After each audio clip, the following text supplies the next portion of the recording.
وربنا ما دخلت دماغي. اسمها منازل تدبير منزلي. ما هي فرق هتحول من ثانويه عامه لمدرسه طبخ. 6.5%. لو جينا نقصناهم من 100% يبقى انت جايب 93% ونص. والباقي بقى فين؟ السيل بتاع تاون تيم اعلى منك. مزور النتيجه دي فين؟ بقول لك ايه، نجيب ايه المحمود واحنا طالعين بقى بمناسبه ان هو نجح في الثانويه العامه. وانت مصدقه ان هو نجح في الثانويه العامه؟ ايوه اكيد نجح. لو ماما ده كانش بيفتح ملزمه، ده فاشل. هيفرح بقى بالدبل دير بقى والسناكس. انا مش مقتنع. بقول لك جايب 94 ونص. حبيبي حبيبي حبيبي مبروك يا قلبي، مبروك مبروك. الله يبارك حبيب فيك قلبي.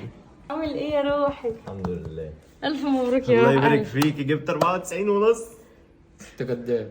انا مش مصدق الصراحه. نجحت اديني الدرجات كام في المية؟ 94%. كداب طبعا. اه يا حبيبي. طب ما فوتوشوب صريحه اهي.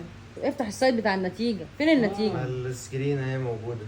ايوه سكرينه معموله فوتوشوب اعملها لك. جبت كام يا محمود في الانجليزي؟ 48 من 50. يا ما ابن شاء اللعيبة. الله. بجد يا ابني يا بنتي انا اسمي الحقيقي محمود.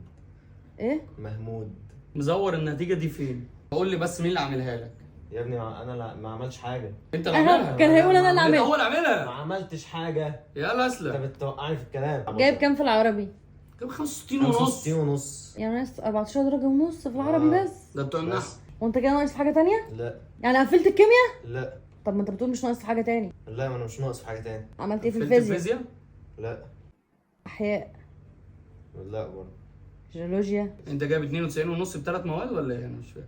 بتبص للموضوع من منظور غير منظوري. بص جايبين لك ايه؟ بص يا حبيبي هو بس متعودين احنا بننجح بنجيب كازوزه في البلد. فانت بقى لو جيت تحسبها شوف البجح اللي شكله فاشل اصلا وبيضحك علينا. ربنا يبارك. ايوه الدرجات مش مكتوبه في باقي المواد. يعني ايه مش مكتوبه؟ يعني مش مش مكتوب. مكتوبه ازاي يا ابني؟ ما مكتوبه اهو. غير مقرر؟ يعني ايه غير ده مقرر؟ دوت التاريخ غائب؟ يعني ايه غير؟ غائب. يعني ايه غائب؟ يعني ما جاش. اللي هو الحاضر الغائب. هو انا بسالك عنك وانا بسالك وروحك عن وسطنا. ضميرك.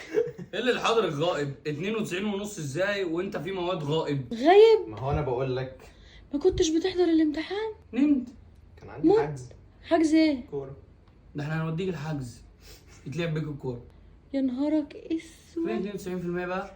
ما انا بقول لك اهو ما حضرتش المواد. ما لما اجي احضر المواد هجيب ال 92. يا جماعه ثلاث مواد وحسبت لنفسك ان انت مقفل الباقي وحطيت لنا 92 ونص. بفرضيه ان انا قفلت باقي المواد السنه الجايه. هو انت كنت قفلت المواد بتاعت السنه دي؟ بفرضيه؟ هو انت هتلبس عشان لبستني نضاره هتقول لي بفرضيه؟ هو كان قفل بتوع السنه دي لما يقفل بتوع السنه اللي جايه انت قسمت المواد على اثنين؟ ما هو انا حسبتها لقيت ان دوت الافضل يعني للجميع، فاهمه؟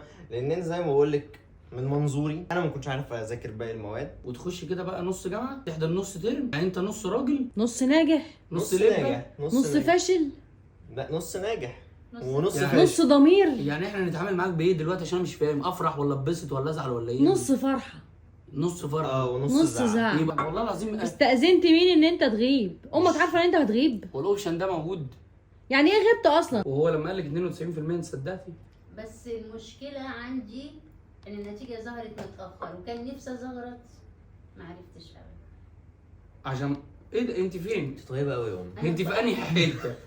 احنا أنا بنقول لك أنا دلوقتي 93 لا 93 ونص 93 في نص على حسبة مين؟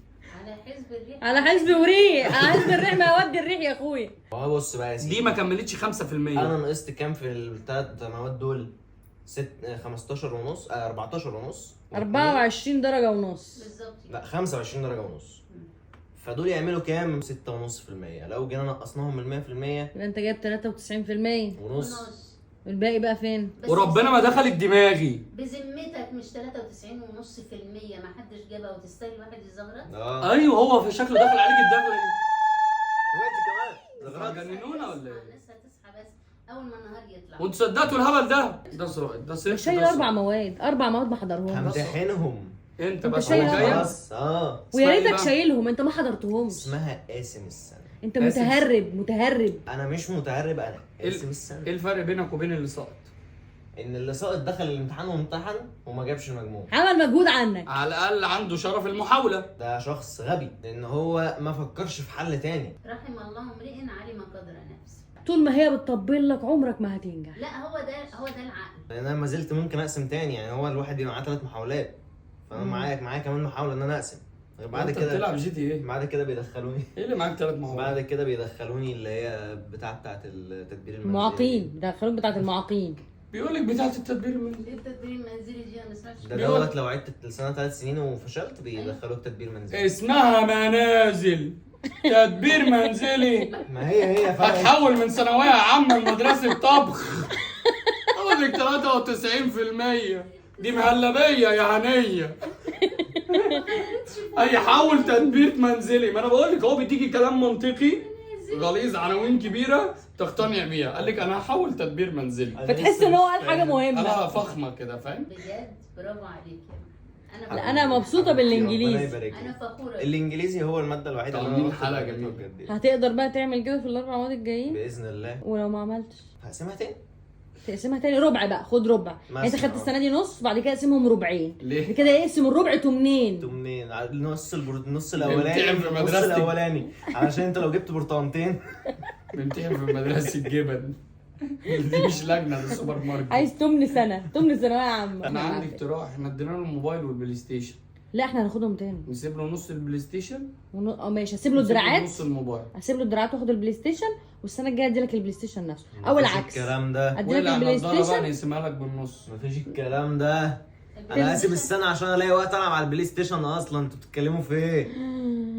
ده انا فقدت مهاراتي في الفيفا السنه اللي قعدت فيها ما العبش ليه، ما بقتش بعرف اباصي. هو خده بعد الامتحانات، انا هاخد منه دلوقتي يا الدراعات يا البلاي ستيشن نفسه. استنى. ياخد نصه بس. طب ما هتلاقي- خدي دراع وامسح نص الالعاب اللي على الجهاز، انا موافق. مش عاجبكم 93% ولا يا إيه؟ ونص. مفيش 93 طب مين اللي انتوا تعرفوه جاب 93؟ يا ماما، مفيش 93 يا ماما. ونص. طب هقول لك على حاجه احلى، هو دلوقتي جايب 145 من 400 وكام يا محمود؟ و10. و10 من 410، يعني جايب 30%.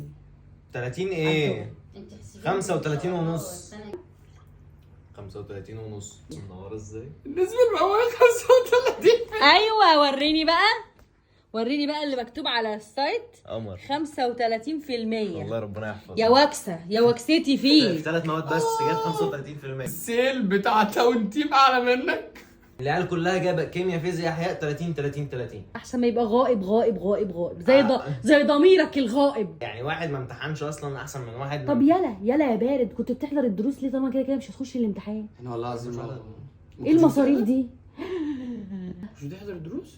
ده انت لا كنت ثواني بص والله حضرت ولا ما حضرتش؟ عشان المصاريف اللي اتصرفت دي هتردها. متآمر وهبل. ما هو انت لو حسبتها من منظوري هيقول يا دي النيلة على منظورة. منظور هندسي. هتلاقي كنت الحاضر الغائب. بالظبط. الله ينور عليك يا حاج. انا كنت فعلا والله ما في حد مبوظك غيرها. انا فعلا كنت حاضر غائب لان انا عايز اصرحكم بموضوع يا جماعه. يعني انا كنت مخبيه عليكم بس انا حامل؟ لا، اوقات كتير ما كنتش بعرف انام بسبب ان انا عندي ADHD. ربنا يعافينا ويعافيكم. عندك ADHD؟ ADHD. ما انا عندي ايه اللي ايدي. اقسم بالله و4K. عندي ADHD مخلياني. ماما عندها LCD وانت عندك DVD. انا عندي USB ماشي يعني. يعني ايه عندك؟ انتوا بتسخروا من مرضي. ABCD. انا ما عنديش الالفابت. الفابت. اكيد عنده هوس بالبنات. عنده الالفابت. ده هو ده ADHD ان انت تبقى نسوانج يعني؟ لا مرض يا الالفابت. جماعه ما تسخروش من مرضي لو سمحتوا عشان الموضوع مؤثر على نفسيتي. انا عندي اضطراب هوس بالبنات.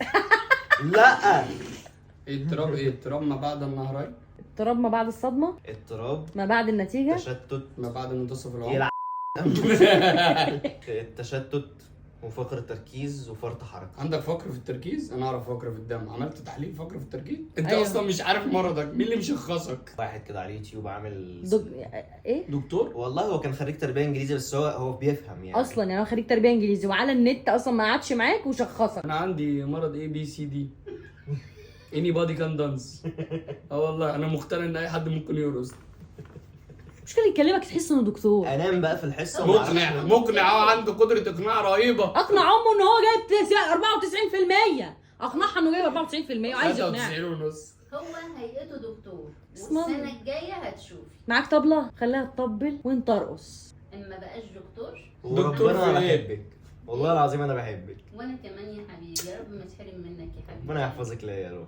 شوف الواد بارد وما عندوش دم ازاي، وقاعد بيضحك ولا عنده دم، والله العظيم ولا عندك المهم دم. الدراسه والنتيجه، المهم صحته ونفسيته تبقى كويسه. عشان عيان، عشان المرض، احسن المرض يشد عليه. افرض الاي اتش دي بقى ايه 4 كي، انتوا جبتوا لي الاتش بي ال الهبل. والله العظيم بقى دمك زي العسل. يا عم غور. بس بقى عشان الدي ار اس الدرس.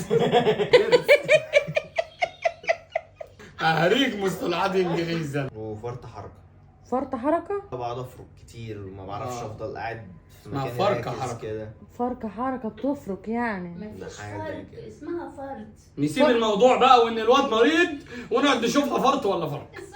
الواد دلوقتي قدامنا مريض واحنا لازم نكشف عليه. بس انا من يوم ما انت اتولدت بنشيلك من مكانك زي البطايه، نحطك في اي حته، انت ما بتقومش من مكانك اصلا. انا بفرك وانا في مكاني. يعني ايه يعني تفضل تعمل كده؟ لا يعني بتعمل هو- ازاي؟ انا تعبت، لازم اوديه. لا يعني انا مثلا اقعد اطرقع في صوابعي، ارقد في ضوافري، اقعد العب في التيشيرت كده. والله افتكرت اقول اقعد العب في سرتي. والله قلت انا اقعد العب في سرتي.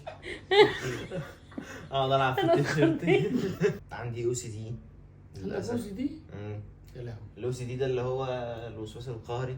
يعني انا مثلا من ساعه ما انتوا قعدتوا وانا هتجنن ان الثلاث ازايز دول مش محطوطين جنب بعض بالظبط، فهموت واديهم شلوط كده يعني طيرهم كسرهم، بس ماسك نفسي عشان الفيديو. اللي عنده او سي دي ده يا حبيبي مش هيسيب دقنه ما كده. بيسيبش دقنه كده، ما بيسيبش شعره كده، ما بيسيبش ضوافره طويله، ما بيسيبش اوضته مكركبه، ما بيرميش هدومه على الكرسي، ما بيقلعش شرابه في اي حته، ما انت بيحطش عندك- الكوتش بتاعه في اي حته. بيبقى عنده نظام كمان في المذاكره وفي الدروس.